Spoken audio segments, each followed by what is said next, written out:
অত্যন্ত সুন্দর একটি পরিবেশে যথাসময়ে উপস্থিত হতে পেরেছি, এজন্য শুকর আদায় করি আলহামদুলিল্লাহ।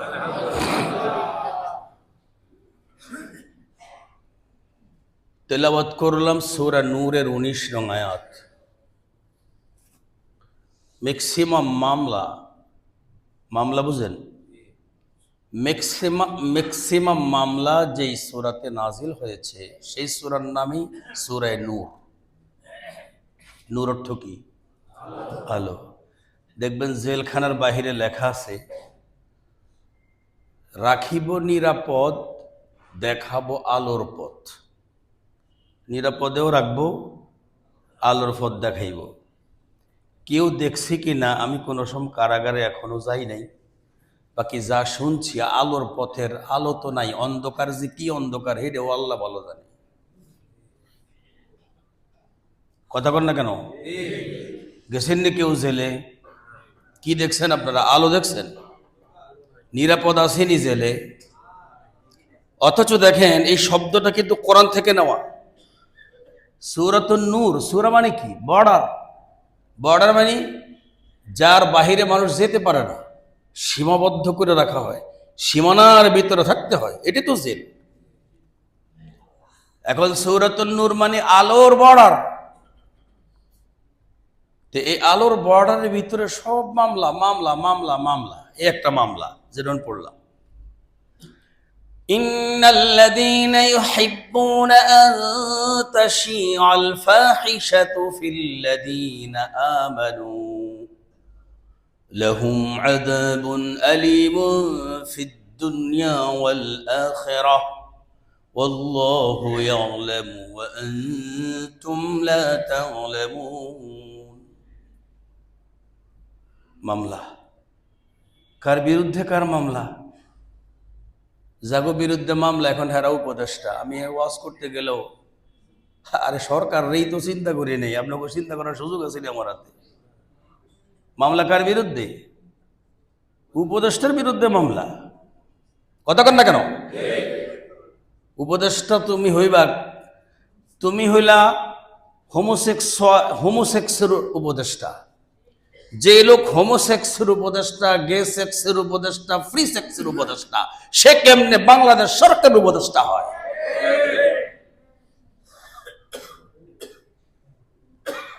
যা মন চাইবে তাই করবা। এজন্য তো দেশ মনে হয় স্বাধীন করা হয়নি, সংস্কার করার জন্য স্বাধীন করা হয়েছে। কি করার জন্য? না পারলে ছেড়ে দাও, তোমাদের এই উপদেষ্টাগিরি আমাদের লাগবে না। কিসের উপদেষ্টা তোমরা? কদিন পর পর তোমরা মন মতো লোক নিবা। দেশের উপদেষ্টা কি হবে তা আগে দেখো। তোমার লোকের বিরুদ্ধে কোরআনে মামলা করছি। এমন অসংখ্য জায়গাতে আল্লাহ তাআলার কাছে মামলা আছে। তুমি দুনিয়ার মামলা তো বর্তমানে এটা এখন দলীয়করণ হয়ে গেছে। কি? আওয়ামী লীগের ক্ষমতা আসলে ওদের দলের আর কোনো মামলার কোনো বাস মামলা নাই। এরপরে বিএনপি যখন আসে এদেরও মামলা ঢিলা হয়। এরা তো ডরাইতো, আগে যে বিএনপি ক্ষমতা ছিল এরা তো ভয়ভীত, কিন্তু এ তো ভয়ভীত না, যা খুশি তাই করতো। এজন্য বিচার আল্লাহ তাআলা তোর দুনিয়ার আদালতে তোর মামলা যখন হয় না, উপর থেকে মামলা দায়ের করলাম, এজন্য বহিষ্কার উপর থেকে হয়েছে। এটা মামলা। সূরা নূর, দেখাবো আলোর পথ, রাখিব নিরাপদ। এজন্য পৃথিবীর প্রত্যেকটা মানুষকে সূরা নূরে ঢুকতে হবে। সূরাতুন আনজালনাহা ওয়া ফারাদনাহা ওয়া আনজালনা ফীহা আয়াতিন বায়িনাহ। আল্লাহ তাআলা এই সূরা এই আয়াত দিয়ে শুরু করেছেন। এই সূরার ভিতরে গিয়া কত রকমের মামলা আছে। আজকে আমি যে মামলাটা পড়লাম এটা হলো, যারা মুসলমানদের ভেতরে অশ্লীলতা ঢুকাতে পছন্দ করে। অশ্লীলতা বুঝেন? বেহায়াপনা, নির্লজ্জতা, এগুলো ঢুকাইতে যারা পছন্দ করে, আল্লাহ কয় ওর মামলা দুই জায়গায়, দুনিয়াতেও পরকালেও। কয় জায়গায়? আপনারা তো এটা ভাবেন যে ঢাকাতে এক মামলা হয়েছে, দেশে এক মামলা হয়েছে, ফরিদপুর এক মামলা হয়েছে, গোপালগঞ্জে আর এক মামলা হয়েছে। আপনাকে হাজার হাজার মামলা এক পাল্লা করেন, আল্লাহর এক মামলার সমান হবে না। এজন্য আল্লাহ তাআলা বলেছেন ওর মামলা দুই জায়গায়। কয় জায়গায়? লাহুম আযাবুন ফিদ দুনিয়া, এক নম্বর মামলা, ওয়াল আখিরাহ, এটা আরেকটা মামলা। ইহকালে এক মামলা, পরকালে আরেক মামলা। আচ্ছা বলুন তো দেখি, আন্তর্জাতিক পর্যায়ে সারা বিশ্বের সব রাষ্ট্রে কোনো কিছু হলে তারে বলে আন্তর্জাতিক।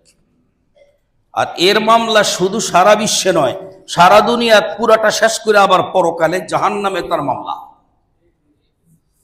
তাহলে আপনি এমন মানুষের কেমনে বানানো উপদেষ্টা? হ্যাঁ, কেমনে বানান? না পারলে ছেড়ে দেন, দরকার নেই আপনাদের মতো উপদেষ্টা আমাদের। ইন্নাল্লাযীনা ইউহিব্বুনা আন তাশীআল ফাহিশাতু ফিল্লাযীনা আমানু, আল্লাহ তাআলা বলেন নিশ্চয়ই সমস্ত মানুষ যারা পছন্দ করে আন তাশীআল ফাহিশা, শাআ ইয়াশীউ শাইআন শব্দের অর্থ হলো টেলিভিশনে সম্প্রচার হওয়া, মানে রেডিওতে সম্প্রচার হওয়া, খবরা ইয়াখবিরু খবরান মানে হলো পত্রিকা সম্প্রচার হওয়া। দেখছেন এই ব্যক্তির কথা সরাসরি কোরআনে, টেলিভিশনের সম্প্রচার, পর্দায় সম্প্রচার। পর্দায় সম্প্রচার যারা চায়, আল্লাহ তাআলা বলেন আমি আল্লাহ বাদী, আমি আল্লাহ তার বিরুদ্ধে দুইটা মামলা করি, একটা ইহুকালে মামলা, একটা পরকালে মামলা। আল্লাহ কো আমি ওর বিরুদ্ধে মামলা করি। ইন্নাল্লাযীনা ইউহিব্বুনা আন তাশীআল ফাহিশা, হয় ঠিক করবেন না পরে সমালোচনা করবেন, এত আমার কিছু আসে আর যায় না। কথা ঠিক নেই? এই যারা দেখবেন সব ঠিক কয় না, এরা পরে গিয়ে আমারে অনেক রাগারাগি করে, এত আমার কি আসে আর যায়, কিছু আসে আর যায় না। ইন্নাল্লাযীনা ইউহিব্বুনা আন তাশীআল ফাহিশা, ওই সমস্ত মানুষ যারা চায় পর্দায় সম্প্রচার হোক উলঙ্গপনা, হোমোসেক্সুয়ালিটি সারা বাংলাদেশের সারা বিশ্বের মানুষ দেখুক, যারা এটা চায়। গে সেক্স যারা সারা বিশ্বকে দেখাইতে চায়, ফ্রি সেক্স যারা সারা বিশ্বকে দেখাতে চায়, উলঙ্গপনা, বেহায়াপনা, অশ্লীলতা যারা সারা বিশ্বকে দেখাতে চায়, আল্লাহ তাআলা বলেন তোমরা মামলা করো আর না করো, আমি আল্লাহ তার বিরুদ্ধে দুইটা মামলা করি। আল্লাহু আকবার। লাহুম আযাবুন আলীম।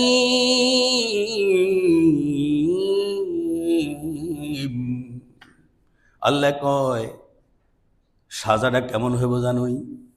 একটা পিটা দিলে, ডলা দিলে শেষ। স্কুলে পিটা আমিও খাইছি, আপনারা খাইছেন নি? কে কে খাইছেন সে হাত তোলেন। যারা যারা খান নাই তারা কিন্তু আদর্শ না, কারণ স্কুলে যায় পিঠা খাইব না, এটার শিক্ষা কোনোদিন আদর্শ আসবে না। হাত উঠান কে কে পিঠা খাইছেন? আলহামদুলিল্লাহ বলি, স্কুলে পিঠা খাইছি, আল্লাহ শকর। ওই যে আমাকে সার বয়ে রয়েছে, ফিরছিনি বলা ভাই। শিক্ষার শাসন দুইয়ের সমন্বয় হয় আদর্শ। আল্লাহ ডাইকা কয় তোমার স্কুলের পিঠা খাওয়ার পরে একটা ডলা দিছো, ঠিক ভালো হয়ে গেছে, কিন্তু আমি আল্লাহ তাআলার একটা পিঠা লাগবে কিয়ামত পর্যন্ত, তোমার এই ব্যথা দূর হবে না। হযরত শাহ ওলিউল্লাহ মুহাদ্দিস দেহলভী রাহমাতুল্লাহি আলাইহি একজন কৃপণ ব্যক্তির ঘটনা তিনি বর্ণনা করেন। কি ব্যক্তি? কৃপণ চেনেন? কি বখি করলেন আরবি, বাংলা করলাম কৃপণ, তো একই তো হইল। কৃপণ কি? কৃপণ হলো নিজে খাবে কিন্তু অন্যজনরে খাওয়াবে না। এর নাম কি? খাবে নিজে কিন্তু অন্যজনরে, নিজেও খাবে না, অন্যরেও খাওয়াবে না, তার নাম হলো কাঞ্জুস। তার নাম কি? তার নাম হলো কাঞ্জুস। শাহ ওলিউল্লাহ মুহাদ্দিস দেহলভী, যিনি ভারত উপমহাদেশে হাদিসের ইলম নিয়ে এসেছিলেন, তার আব্বার নাম শাহ আব্দুর রহিম। ওই যে নিজামুদ্দিনের পাশে ওনার কবর জিয়ারত করছি, আলহামদুলিল্লাহ। শাহ আব্দুর রহিম, তিনি কিন্তু হযরতে শাহ আবু তাহের কুরদির ছাত্র। আমাদের হাদিসের কিতাবের মধ্যে এই সনদটা স্পষ্টভাবে লেখা আছে। হযরতে শাহ ওলিউল্লাহ মুহাদ্দিস দেহলভী রহমতুল্লাহ আলাইহি এমন এক কিপটা মানুষের ঘটনা বর্ণনা করেন যে আমাদের হিন্দুস্তানে এক কিপটা লোক মারা গেছে, এই হিসে তার ছেলের হাতে গরম লাগছে। এই গরম এমন একটা গরম যেটা কিয়ামত পর্যন্ত কোনোদিন থামবার মতো ছিল না। এখন আপনারা কি আল্লাহু আকবার কইবেন নাকি নাউজুবিল্লাহ কইবেন? আমি নিজে বুঝতেছি না, কি বলবেন? নাউজুবিল্লাহ কোন অর্থ কি? আল্লাহ আমরা যেন এটা না পাই। কারণ কত কবরের পাশ দিয়ে আমরা যাই, কত কবরের পাশ দিয়ে আমরা যাই। ওই কবরের পাশে কবরওয়ালার ছেলে কোনো কারণবশত কবর খোঁড়ার পরে তার গায়ে হাত দেওয়ার পরে তার শরীর থেকে একটু গরম লাগছিল। এই গরম লাগার পর শাহ ওলিউল্লাহ মুহাদ্দিস দেহলভী বলেন, আমি প্রথমবার একবার ফু দিই, ভালো হয় না, আবারও দে, ভালো হয় না, আবারও দে, ভালো হয় না। এবার জিজ্ঞেস করাই বেটা, পৃথিবীর এই দুনিয়ার যে আগুন, কি ক্ষমতা আছে আল্লাহর এই কোরআনের আয়াতের পরে আমি ফু দেওয়ার পরে গরম থাকবে? কি হয়েছে বল? তখন কই দুনিয়ার আগুন লাগে নাই। কি লাগে নাই? আমার আব্বার কবরের ভিতরে আমাদের রুমালে কিছু টাকা, এই টাকাটা আনতে গেছি, এই ঘুরছে। আব্বার গায়ে হাত দিয়েছে, মাত্র একটু নুক লাগালাম, লাগানোর পর যে আমার এই সমস্যা হয়েছে এটা আর থামবার মতো না। হযরতে শাহ ওলিউল্লাহ মুহাদ্দিস দেহলভী নতুন উযু করলেন, 2 রাকাত নামাজ পড়লেন, তারপরে আল্লাহ পাকের কাছে এই মামলা ডিসমিস করার জন্য প্রস্তাব করলেন। আল্লাহ ভালো করে দিছে। লাহুম আযাবুন আলীমুন ফিদ দুনিয়া ওয়াল আখিরাহ। কদিন আগে করোনা ভাইরাস হয়েছিল, কেন হয়েছিল বলতে পারবেন? আপনাকে এরকম আবদার কারণে যখন যা মন চায় তাই করেন।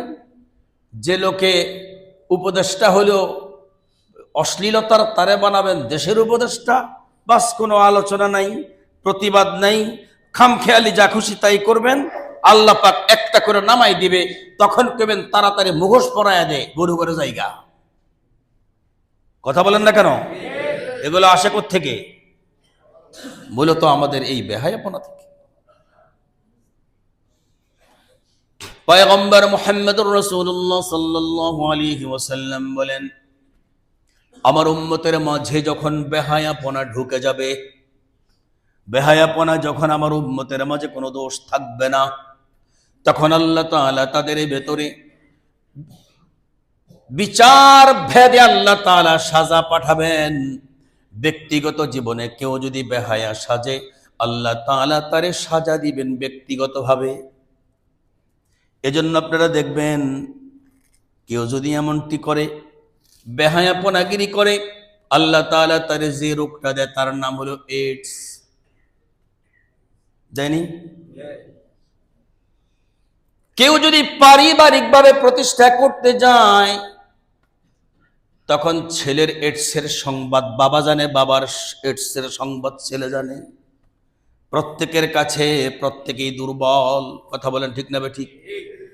কেউ কাহারো কাছে, প্রত্যেকের উইক পয়েন্ট প্রত্যেকের কাছে, প্রত্যেকের কাছে ধরা।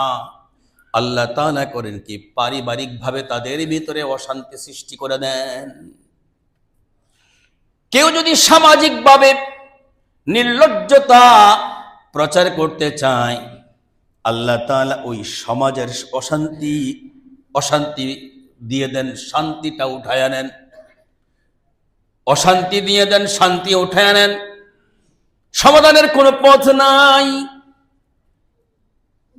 কেউ যদি জাতীয়ভাবে দেশের ভেতরে বেহায়াপনাকে চর্চা করতে চায়, আল্লাহ তাআলা জাতীয়ভাবে তাদের ভেতরে রোগ দিয়ে দেন। আল্লাহ তাআলা প্রতিশোধ দিয়ে দেন। আল্লাহ তাদের প্রতিশোধ নেওয়ার জন্য যে সিদ্ধান্ত নেন, তারা দোয়া করলেও সেই দোয়া কবুল হয় না। কেউ যদি আন্তর্জাতিকভাবে এমনটা সিদ্ধান্ত নেয়, আল্লাহ তাআলা আন্তর্জাতিক ভাবে সেটা দিয়ে দেন, তার প্রতিশোধ নেন যেমনি করে করোনা ভাইরাস। এটা কি এক রাষ্ট্রের রোগ, এক ঘরের রোগ, এক গ্রামের রোগ, এক সমাজের রোগ, এক দেশের রোগ, সারা বিশ্বের রোগ? ঠিক তো কথা। এজন্য কোন মামলাওয়ালা মানুষের আমরা আমাদের দেশে এরকম কোন জিম্মাদারিতে দেখতে চাই না। যদি এদেরকে রাখা হয়, আবার আরেকটা করোনা ভাইরাসের মতো মহামারী শুরু হবে। আপনি যতই চেষ্টা করেন, আপনি কোনো নিষ্কৃতি পাবেন না।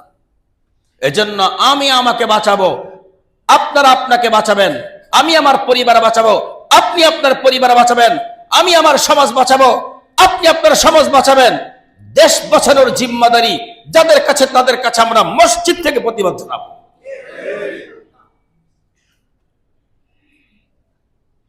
এ সমস্ত জায়গা ছাড় দেওয়ার জায়গা নয়। এগুলোর জন্য খুব খেয়াল রাখতে হবে। আসলে কারণ কি জানেন? আমরা কেন এটা মসজিদে বলবো? উপদেষ্টা তো লোক নাই। এটা কারণ কি? যারা উপদেষ্টাতে আছে এদের ম্যাক্সিমাম মামলা খাওয়া লোক। কি খাওয়া? এদের দুইটা মামলা আছে। আমি আজকে সূরা আহজাব, আমাকে একজনে ফোন দেওয়ার পরে, কি ফোন দাও তোমরা মিয়া, ফোন দিবা কালকে, আমি তো জানি না এই সমস্ত সংবাদ, আমি আমার ব্যস্ততা নিয়ে থাকি। আমি বের করে দেখছি উপদেষ্টাদের ম্যাক্সিমামের দুটো মামলা আছে। কয় মামলা? রাগ করেন আপনারা? আমার কি হবে রাগ করলে? আমার কিছু হইব? এর আগে কি হয়? এর আগে আপনি করলো আমি বলবো, আপনি না করলো বলবো। إنا عرضنا الأمانة على السماوات والأرض والجبال فأبين أن يحملنها وأشفقن منها وحملها الإنسان إنه كان ظلوما جهولا। কয় মামলা? আল্লাহ কয় তোমার ক্রাইম দুইটা। এক নম্বরে তোমার মামলা হলো তুমি কেন জাহেল, এই মামলা। দুই নম্বরে মামলা হলো তুমি কেন জালেম, এই মামলা। উপদেষ্টা মণ্ডলের ভিতরে ম্যাক্সিমাম হলো এই দুই মামলার আসামি। সব শিক্ষা আছে, কোরআন শিক্ষাটা নাই।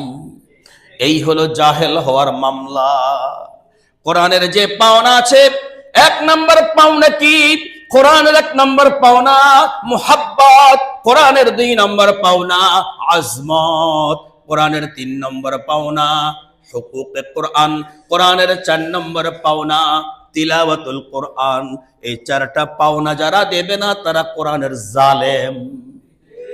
একটা লোক দেখান, ডাক্তার শফিকার আফমক, ও ডাক্তার শফিক তো নাই, আফমক খালিদ সাহেব ছাড়া একটা লোক দেখান আমাকে, দেখান।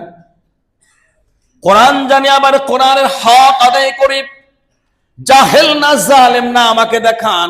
এই জালেম আর জাহেল হওয়ার কারণে আজকে তারা খামখেয়ালি সিদ্ধান্ত নেয়। এই জাতীয় খামখেয়ালি সিদ্ধান্ত চলবে না। এজন্য তাদেরকে আসতে হবে ওলামায়ে কেরামের কাছে।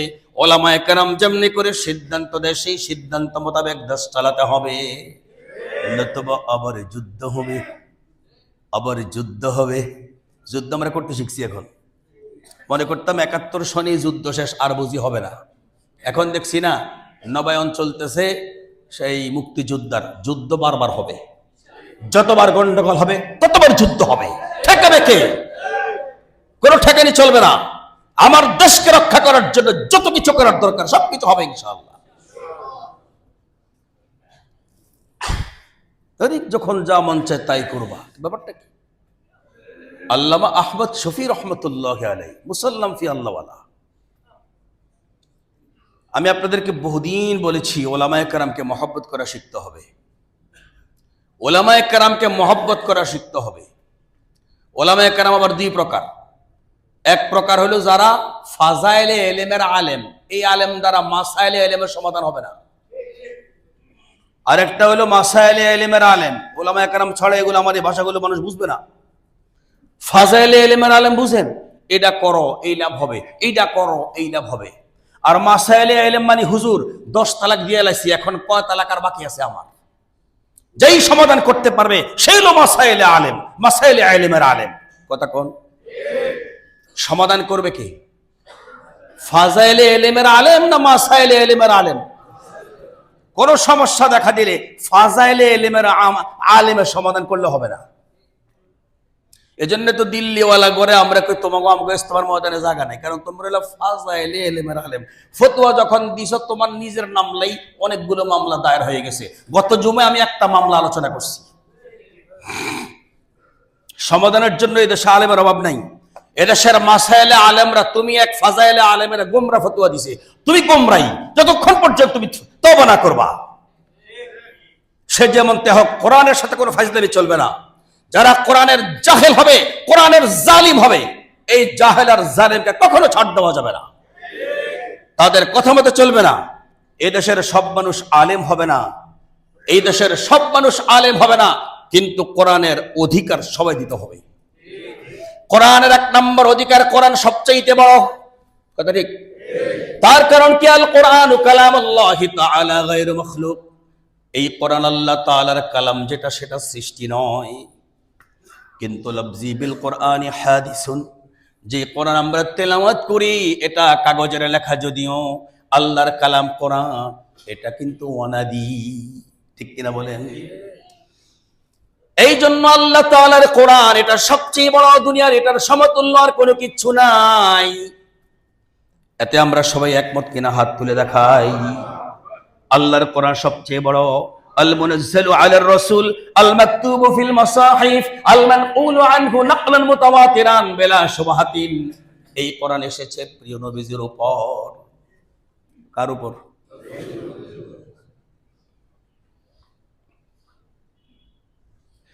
কোরআনের 2 নম্বর পাওনা হলো কোরআনকে মহব্বত করব। কি করব? কোরআনের 1 নম্বর পাওনা, কোরআন সবচেয়ে বড়, আকীদা রাখবো। কোরআনের 2 নম্বর পাওনা, কোরআনকে মহব্বত করব। কি করব? আহা, কোরআনকে মহব্বত করলে কত লাভ! কোরআনকে আমি আমার চাইতেও বেশি ভালোবাসবো। এই কারণে আমার জামাটা হবে অনেক দামি, আর কোরআনের জামাটা হবে কম দামা।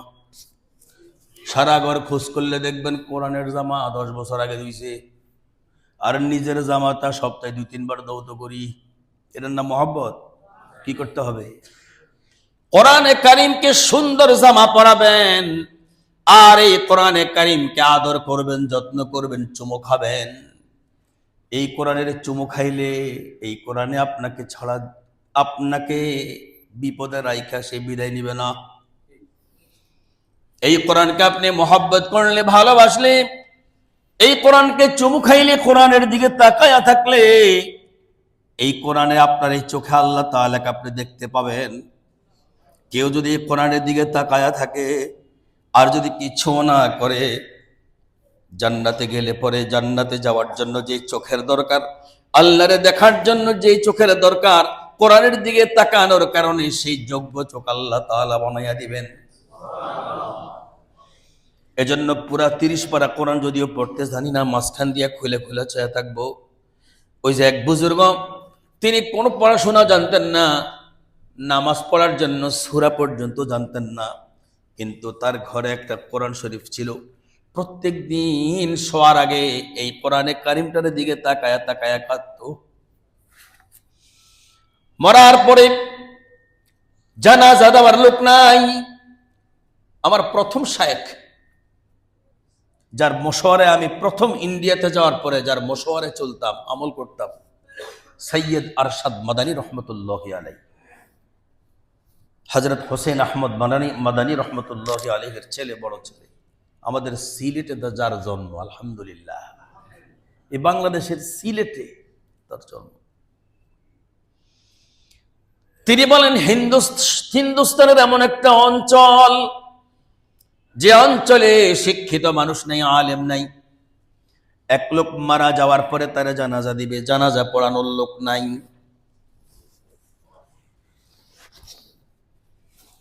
লোকেরা সিদ্ধান্ত নিয়েছে, লাশটারে গোসল করাইয়া রাস্তার পাশে নিয়ে চলো, অন্যদের মতো যদি কোনো একজন হুজুর পাওয়া যায়, জানাজাটা পড়াই দিব। হুজুর শূন্য করার জন্য উদ্যোগী লোকের উপদেষ্টা বানাও। শাপলা চত্বরে হুজুর মরার পরে যারা কয় জঞ্জাল দূর হইছে, সেই হুজুর না থাকলে তোর জানাজা পড়াইব কেরে বেড়া? তুই তো কবি হয়তো জানাজা আমি পড়াবো, দিয়ে পড়া পড়া জানাজা। জানাজা কি দিয়া পড়াইতে হয়, জানাজায় কি পড়তে হয়, লাশ কেমনে দাফন করতে হয় জানে কয়জনে? আমি এক জায়গায় একবার গেলাম, জানাজা পড়ার পরে দেখলাম এরা কবর দেয়, লাশের চিৎ করে শোয়া কাল বারবার মাথা বাঁকা করে। হুজুর কিন্তু পাশে দাঁড়ানো, হুজুর কো লাশ চিৎ থাকবে, মাথা বাঁকা হবে কাবলার দিকে। আমি আগায় গেলাম, আমি বললাম কেন? এই লাশ কাট করো, লাশ কাট করো। সবাই আমার দিকে চায়, কেড়ে এটা লাশের ডান কাত করাও। উত্তর দিকে মাথা দিয়ে লাশ যদি ডান কাত করে, চেহারা কোন দিকে যায়? ঠিক তো কথা। একটা মানুষের দুনিয়া থেকে বিদায় করতে দোয়া পড়ি কি? বিসমিল্লাহ, আল্লাহর নামে, ওয়া আলা মিল্লাতে রাসূলিল্লাহ, নবীজির রাসূল সাল্লাল্লাহু আলাইহি সাল্লামের মিল্লাতে। অথচ চিৎ করে শোয়া রাখছে ফেরাউনের লাশের মতো। এগুলো খেয়াল রাখতে হবে। এজন্য কবর করার সময় একটু ঢাল করে দিতে হবে, যেন মাইয়ের কাজ করলে যেন থাকে।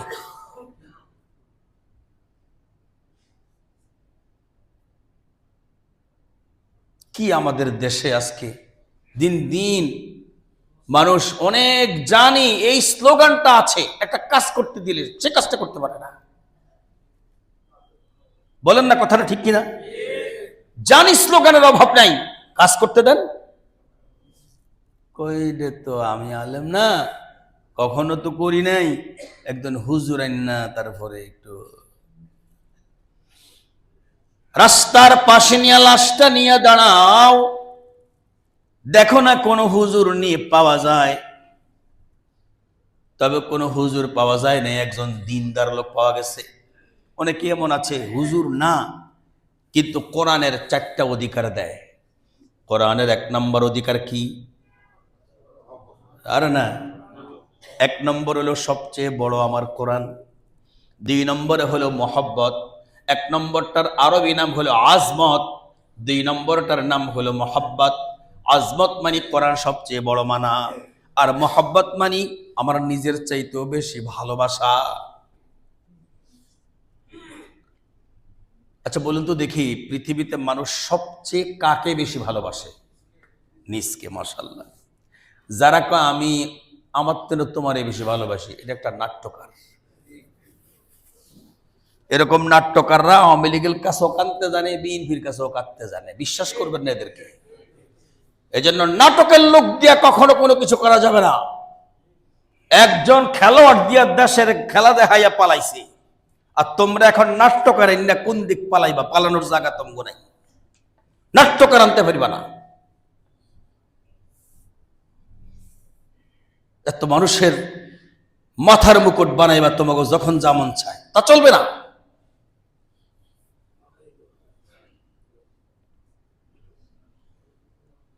রাস্তার পাশে গিয়া দাঁড়াও, দেখো কোন মানুষ কি পাওনি। একজন মানুষ পাওয়া গেছে, লোকটা আলেম না, কিন্তু কোরআনের 4টা অধিকার দিতে জানতো। 1 নম্বরে আজমত, 2 নম্বরে মহব্বত, 3 নম্বরে হুকুকুল কোরআন। তার মানে কোরআনের ভিতরে যে বিধানগুলো আছে এগুলো কোনটা কখন মানতে হয়, কদম দিত ছায়া ছায়া। আর 4 নম্বরে তেলাওয়াতুল কোরআন, কোরআনে কারিমের সুন্দর তেলাওয়াত জানতো। কোরআনে কারিমের সুন্দর তেলাওয়াত না করলে কোরআনের লানত করে। রুব্বা কারিইন লিল কোরআন ওয়াল কোরআনু ইয়ালআনুহু। পয়গম্বর বলেন, কোরআন পড়লা, মন মতো পড়লা, নবীর মতো পড়লা না, এই কোরআন তোমারে লানত করবে। কোরআন পড়তে হবে নবীর মতো। বুঝবো কেমনে নবী পড়ছে কেমনে? নবীর থেকে শিখছে যারা, ক্রমধারা বর্তমানে ওলামায়ে কেরাম যারা আছে তারাই কই নবীর ওয়ারিস হইছে এই কোরআনের তেলাওয়াত দ্বারা।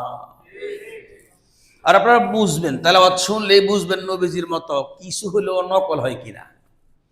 আমরা যে তেলাওয়াত করি, আমরা যেটুকু শিখছি, আপনার কাছে খারাপ লাগে কার কার কাছে? হাত তোলেন। ভালো লাগে কার কাছে? থেকে হাত তোলেন তো। ভালো লাগে তো? আল্লাহ এটাই আমার সাক্ষী যে আমার নবীর আমি নকল, আলহামদুলিল্লাহ। আর যদি পড়তাম হালে আতে কে হাদিসুল গাশিয়া, বুঝতেন না আপনারা আমি যে ভুল পড়ছি? কথা বলেন। এরকম তেলাওয়াত করলে কি নামাজ থাকে? ঈমানও তো থাকে না। এজন্য তেলাওয়াত সহি করতে হবে। চারটা অধিকারের জন্য 1 নম্বরে কোরআনকে বড় মনে করতে হবে, কোরআনকে মহব্বত করতে হবে। কোরআনে কেমনে? আচ্ছা, আরেকটা কথা, শুধু কোরআনের উপরে আমল করে কি আপনি মুক্তি পাবেন? কোরআন কি আমার আপনার উপরে নাজিল হয়েছে? যার উপর নাজিল হয়েছে শুধু তার ভিতরেই আল কোরআনের আলো জ্বালানো হতো। প্রিয় নবীজি রাসূল কারীম সাল্লাল্লাহু আলাইহি ওয়াসাল্লামের ভিতরে আল্লাহ তাআলা কোরআনের আলো শুধু এক জায়গায় জ্বালাইছেন। সেটা কোন জায়গা? নবীজির ভিতরে। নবীজির ভিতরে আল্লাহ তাআলা শুধু কোরআনের আলো জ্বালাইছেন। কোরআনের আলো জ্বালায়া নবীরে দিয়া যা কিছু বাইর করেছেন সব সুন্নত। এজন্য আমাদের ভিতরে জ্বালাইতে হবে 2 আলো, কোরআনের আলো আর সুন্নাহর আলো। শুধু আল কোরআনের আলো আমগো ভিতরে জ্বালাই লইব না, আমাদেরকে জ্বালাইতে হবে কোরআন সুন্নাহর আলো। কিসের আলো?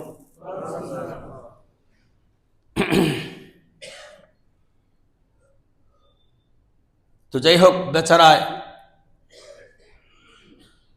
4টা অধিকার দিতে জানতো। হুজুর, আমি তো হুজুর না। আচ্ছা, আপনি হুজুর না হলে জানাজা পড়াইতে পারেননি? এটা তো পারি।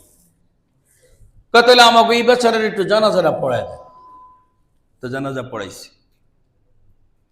এখন উনি হিন্দুস্তানে ম্যাক্সিমাম হলো সাইকেলওয়ালা, সবচেয়ে বেশি সাইকেল, তারপরে মোটর সাইকেল, তারপরে ট্রেন, তারপরে বাস। বাস সবচেয়ে কম।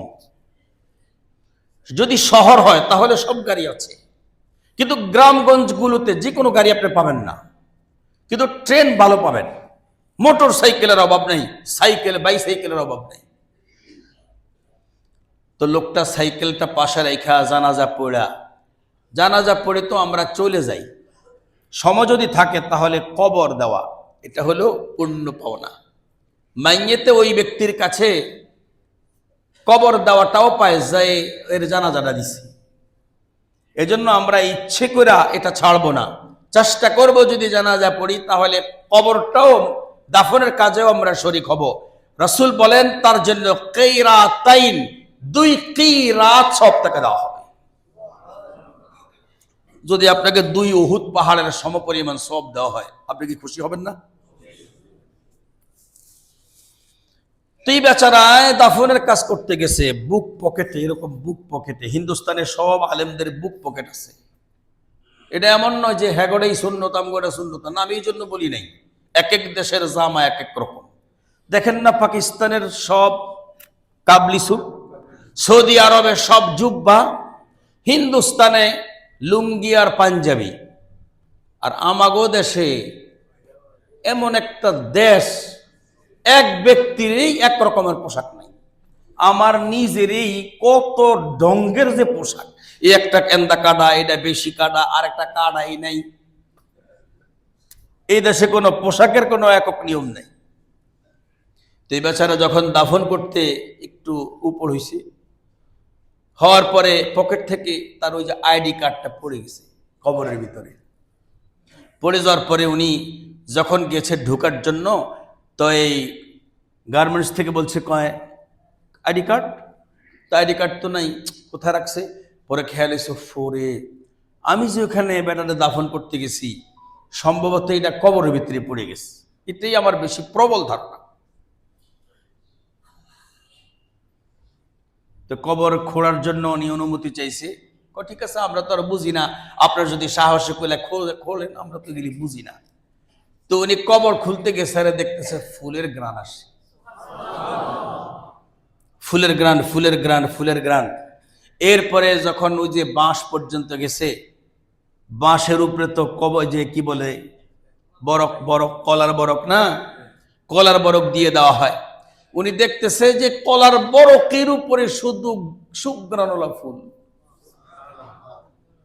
শেষে উনি বলতেছে, এই বেটার পরিচয়টা কি, এর বাড়িটা কোনটা? কেন? তার ফ্যামিলির লোকের সাথে একটু জিজ্ঞেস করব, উনি কি আমল করে মারা গেছে একটু দেখতাম, তাহলে আমি এমনি আমল করব। বাড়িতে গেছে পরে ওনার তো কেউ নেই, শুধু একটা মেয়ে। তো মেয়েটারে জিজ্ঞেস করছে, মা তোমার আব্বা কি আমল করতো? আমার আব্বাকে তো কোনো আমল করতে দেখতাম না, খেতে কাজ করতো, ওইখানে গামছা বিছিয়ে নামাজটা পড়তো, আর বাড়িতে শুধু 2 ওয়াক্ত নামাজ পড়তো, ফজরের নামাজ আর ঈশার নামাজ। আর হিন্দুস্তানে নিয়ম কি? হিন্দুস্তানের নিয়ম হলো সকালে ফজর নামাজের পরে কামলা নামবে, মাগরিব পর্যন্ত তার ছুটি নেই। আমাদের দেশে তো আল্লাহর রহমতে কামলা করে এখন কামই করেন যায় না। খায় কি? সকালে কাজে নামার আগে 1 কাপ চা, একটা পাপা বিস্কিট, আর বিকাল বেলা যদি মালিকরা যদি ধনী হয় তাহলে ডাল দিয়ে রুটি দিয়ে, আর যদি গরিব হয় তাহলে গোস্ত দিয়ে রুটি দিয়া। কি বুঝলেন? মজার খাওয়ানটা হাস্তা, আর যেটা একটু ব্যায়াম মজা হিডা মাঙ্গা। মাঙ্গা বুঝেন? বেশি দাম। তো এই বেচারায় জিজ্ঞেস করতে গেছে, তো মেয়ে বলতেছে, কাব্যে এই আমল করতো, আর এমনি অন্য কোনো কিছু আমল করতো না, তবে ওনার একটা বাড়তি একটা জিনিস ছিল যেটা আমরা কখনো আসলে জানতে চাইনি, এটা কি? কি সেটা? এই তাকে একটা বই আছে, এই বইটা হলো একান্ত শোয়ার আগে। আর বলতো, এ ফরমান জো হ্যায় এ মেরা মৌলা কে ফরমান।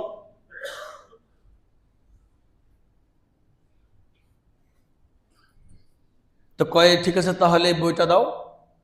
তো বইটা দিয়েছি, খুলছে, খুলে দেখে কোরআনে কারীম। এজন্য হাকিমুল উম্মত মুজাদ্দিদুল মিল্লাত শাহ আশরাফ আলী থানভী রহমতুল্লাহি আলাইহি বলেন, তুমি আলেম হওয়ার না হোক, কোরআনের 4টা পাওনা দিও, কবর থেকে তোমার জান্নাত পর্যন্ত, আল্লাহর সাক্ষাৎ পর্যন্ত অশান্তি হবে না। 1 নম্বরে কোরআন সবচেয়ে বড়, এটা তোমার আকীদা থাকবে। 2 নম্বরে কোরআনকে তুমি নিজের থেকেও বেশি মহব্বত করবা। দুনিয়াতে তুমি নিজের চাইতে কাউকে বেশি ভালোবাসো না, কিন্তু কোরআনকে তুমি তোমার নিজের থেকে বেশি ভালোবাসিও। 3 নম্বরে কোরআনের বর্ণিত সুন্নাহর যে আমলগুলো আছে দুনিয়াতে, জাগ্রত হওয়া থেকে ঘুমানো পর্যন্ত। ঘুমায় গেলে তো আর কোনো আমল নাই, আছে? কন্যা বলে ঘুমায় ঘুমায় আমল করুন। পয়গম্বর বলেন, যে ঘুমায় গেছে তার উপরে কোনো আমল নাই, যে পাগল হয়ে গেছে তার উপর কোনো আমল নাই, যে বাচ্চা এখনো নাবালেগ তার উপর কোনো আমল নাই। আর আমরা কই ঘুমায়া ঘুমায় আমল করব। আরে ঘুমায় কিসের আমল? জাগ্রত হওয়ার পর থেকে নিয়ে ঘুমানোর আগ পর্যন্ত আমল, এটা যেন আল্লাহর কোরআন এবং নবীর সুন্নত মোতাবেক হয়। এই দুটো জায়গা, এই 3টা জিনিসের পরে যে জিনিসটা লাগবে সেটা হলো বেশি বেশি কোরআনে কারিমের তেলাওয়াত। তেলাওয়াত যদি করতে না জানি, তেলাওয়াত শিক্ষা করব যদি মাথায় না কুলায়, কোরআনে কারিমকে মহব্বতের কারণে খুইলা খুইলা ওই বেটার মতো আঙ্গুল ঘুরাবো। ওই বেটায় বলতো, আল্লাহ তাআলা আয়ে মেরে মৌলা, ये तुम्हारा फरमान, जो कुछ लिखा है ये तो सब हक है, मुझे तो पता चला नहीं क्या लिखा, मैं पढ़ता भी, मैं जानता भी नहीं, पढ़ता भी नहीं, मैं पढ़ना सकते नहीं जान, मुझे पता भी चला नहीं, আল্লাহ अब जो लिखा है ये सब हक है। ঠিক কিনা বলেন? এই কথা বলে বলে ওই বেচারা দুনিয়া থেকে যাওয়ার পরে তার যদি কবরের জন্য এমন নিশানা হয়, মনে রাখবেন এই 4টা আমল বাস্তবায়ন করলে আপনার যে প্রভাবটা ঘরে পড়বে, ঘরের পরিবেশটাও ধর্মীয় অনুশাসন হয়ে যাবে। ধর্মীয় অনুশাসনে ঘরটা হয়ে যাবে। ধর্মীয় অনুশাসনে যদি ঘর হয়, তাহলে আপনি ব্যক্তিগত জীবনে আপনি অশান্তি চোখে দেখবেন না। যদি ব্যক্তিগত জীবন ঠিক করতে পারেন, তাহলে পারিবারিক জীবন যদি ঠিক করতে পারেন, তাহলে সামাজিক জীবন যদি ঠিক করতে পারেন, তাহলে জাতীয় জীবন জাতীয় জীবন যদি ঠিক হয়, আন্তর্জাতিক জীবন, এই জীবনগুলো ঠিক করার জন্য আমরা আমাদের জাতীয় জীবনে লোক লাগায় রাখছি, যেই লোকেরা কয়দিন পর পরে উপর থেকে বসা একবার জাল মারবে আর আমাকে হগলতে গাপটি মেরে বয়ে দিব, তা হবে না। এজন্য আমি বলছিলাম দুটো মামলা, এক নম্বর মামলা হলো এরা কোরআনে জাহেল, দুই নম্বর মামলা হলো এরা কোরআনে জালেম। জাহেল কেমনে? সব বুঝি কিন্তু কোরআন বুঝি না। জাহেল কেমনে? সব পারি কোরআন পারি না। কথা বলেন। এজন্য আল্লাহ তাআলা বলেন আমানত তো নিলা মানুষ হইয়া, কিন্তু তোমরা যে ম্যাক্সিমাম কোরআনে জালেম হবা, তোমরা যে ম্যাক্সিমাম কোরআনে জাহেল হবা, কোরআনে যদি জালেম হও, কোরআনে যদি জাহেল হও, তাহলে কিন্তু তোমাদের খবর আছে। ইন্না আরাদনাল আমানাতা আলাস সামাওয়াতি ওয়াল আরদি ওয়াল জিবালি ফাআবাইনা আন ইয়াহমিলনাহা ওয়া আশফাকনা মিনহা ওয়া হামালাহাল ইনসান ইন্নাহু কানা যালুমান জাহুলা। আমি কিন্তু পুরো আয়াত থেকে দুটো শব্দ নিলাম। আপনারা আবার কইেন না যে হুজুরে সবটা কইল না, এই সামান্য একটু দুইটা কইল। ইমাম বুখারী আলাইহির রহমা এক কিতাব দ্বারা বহু জায়গাতে তরজমা কায়েম করতেন, একখান থেকে এক শব্দ নিতেন। আজকের আমার এই ওয়াজের শব্দই দুইটা লাগবে, এখানে আমি দুইটাই নিলাম। এজন্য শুরু কোনো আলোচনা করলাম না জলুম আর জাহুল কেমনে। সব জানি, কোরআন জানি না। যদি কিছুই না জানি আমি জাহেল না, আমি প্রতিবন্ধী। কথা বলেন। আমি কিছুই বুঝি না, সরেও পারি না, এবিসিডিও পারি না, আলিফ বাতাও পারি না, আমি হলাম প্রতিবন্ধী। আমি সব পারি কিন্তু কোরআন পারি না, আমি হলাম জাহেল। আমি সব বুঝি, কোনোটা আমার বুঝ কম নাই, কিন্তু কোরআনের জায়গা আসলে আমি বুঝি না, এই জায়গায় আমি হলাম জালেম। এজন্য জালেম যেন না হই, জাহেল যেন না হই। আল্লাহ তাআলার আউলিয়া কেরামগণ আমাদের জন্য ইজি করে দিলেন, চারটা পাওনা যদি আপনি পরিশোধ করতে পারেন, আলেম না হয়েও আপনি জালেম ও জাহেল হবেন না।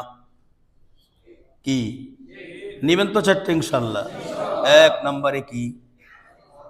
কোরআন সবচেয়ে বড়, এটা আল্লাহর কালাম না? দুই নম্বরে কি? আমি নিজের থেকেও কোরআনকে মোহব্বত বেশি করব। তিন নম্বরে কি? কোরআন সুন্নাহ মোতাবেক আমি আমার জীবনটা চালাবো। চার নম্বরে কি? কোরআনে কারিমের তেলাওয়াত করব, তেলাওয়াত আমি শিখব। যদি না পারি কোরআনে কারিমের দিকে আঙ্গুল বুলায় বুলায় কাঁদবো। আরে সাহাবায়ে কেরামের মাঝেও তো অনেকেই ছিলেন যারা আলেম হতে পারেন নাই, মাথায় কুলায় নাই, বুঝতো না, স্মরণ শক্তি ছিল না, মনে থাকতো না। নবীজি বলতেন কিছুক্ষণ পরে ভুলে যেত। আমাদের মাঝেও তো অনেকে আছে এই মাত্র টাকাটা পকেটে নিছে, এখন খুঁজতে খুঁজতে শেষ। কি আছে না এরকম? এই সকালবেলা একটা কথা বলছে, এখনো মনে নেই। তেমন যদি হয় তাহলে তার উপরে তো আল্লাহ তো বলছেনই আমি কাউকে সাধ্যের বাহিরে জিম্মাদারি দেই না, সাধ্যের বাহিরে জিম্মাদারি দেই না। এই আয়াত আমরা অনেক তেলাওয়াত করি। লা